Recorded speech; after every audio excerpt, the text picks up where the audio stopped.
जो विश्वास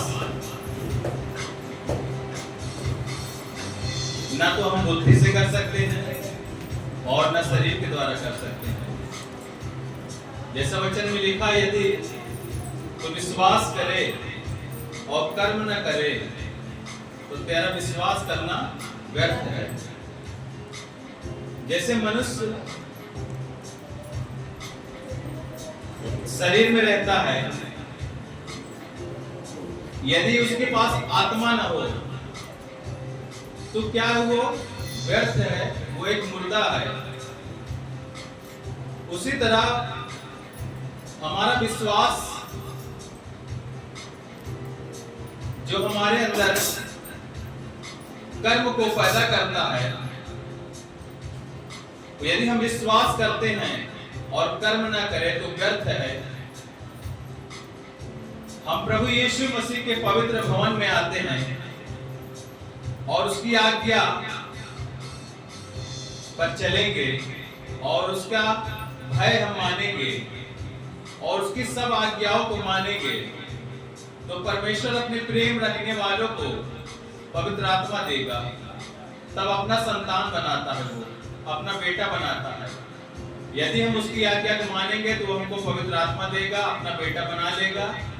और बेटा जब आप बन जाएंगे तो जैसे परमेश्वर ने अपने एक बेटे से प्रेम किया, उसको दूसरे दिन मुर्दों में से जीवित किया और अपने दाहिने ओर बैठा लिया और स्वर्ग और पृथ्वी का सारा अधिकार उसको दे दिया। तो जब आप उसकी संतान बन जाएंगे तो यीशु मसीह के साथ आप परमेश्वर की संतान बन जाएंगे। और जब आप परमेश्वर की संतान बन जाएंगे तो परमेश्वर जो सब कुछ अपने एक पुत्र को देता है तो तुमको क्यों न देगा। जब आप उसके वारिस हो गए तो यीशु मसीह में आप संगी वारिस हो गए। जब प्रभु यीशु मसीह को उसने स्वर्ग और पृथ्वी का अधिकार दे दिया है तो वो अधिकार आपको परमेश्वर का पुत्र होने पर क्यों न देगा, वो देगा। क्योंकि जब हमारे शारीरिक पिता, जब हम 4 बेटे होते हैं तो चारों बेटों के एक समान हमारा शारीरिक पिता न्याय करता है, तो आत्मिक पिता जो महिमा के सिंहासन पर बैठा है, जिसका मूल सिद्धांत क्या है, न्याय और धर्म, वो हमारे न्याय को क्यों न करेगा और हमें सदा सर्वदा उच्च सिंहासन पर राज्य क्यों न करवाएगा। Hallelujah, hallelujah. तो अपने हम विश्वास का अंगीकार करेंगे और विश्वास में अति विश्वास पैदा करेंगे। वो विश्वास जहां हमें आत्मा से मिलता है, और वो कहां से मिलता है, हमें परमेश्वर की ओर से मिलता है। वो विश्वास की आत्मा परमेश्वर की ओर से मिलती है।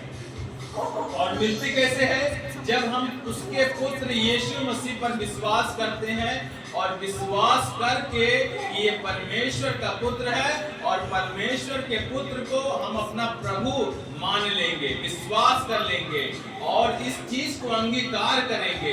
और जब आप अंगीकार करेंगे आत्मा से, बुद्धि से नहीं, आत्मा से करेंगे, तो परमेश्वर मन को भी पढ़ने वाला परमेश्वर है, परमेश्वर मन में रहने वाला परमेश्वर है। परमेश्वर मांगने से पहले जानता है तुम्हारी क्या आवश्यकता है, और जब वो आवश्यकता आपकी पूरी होगी ना तो आपको फिर कोई चीज की कमी ना होगी, सारा चीज आपके पास होगा। Hallelujah, hallelujah. आइए हम सब विश्वास का अंगीकार करेंगे।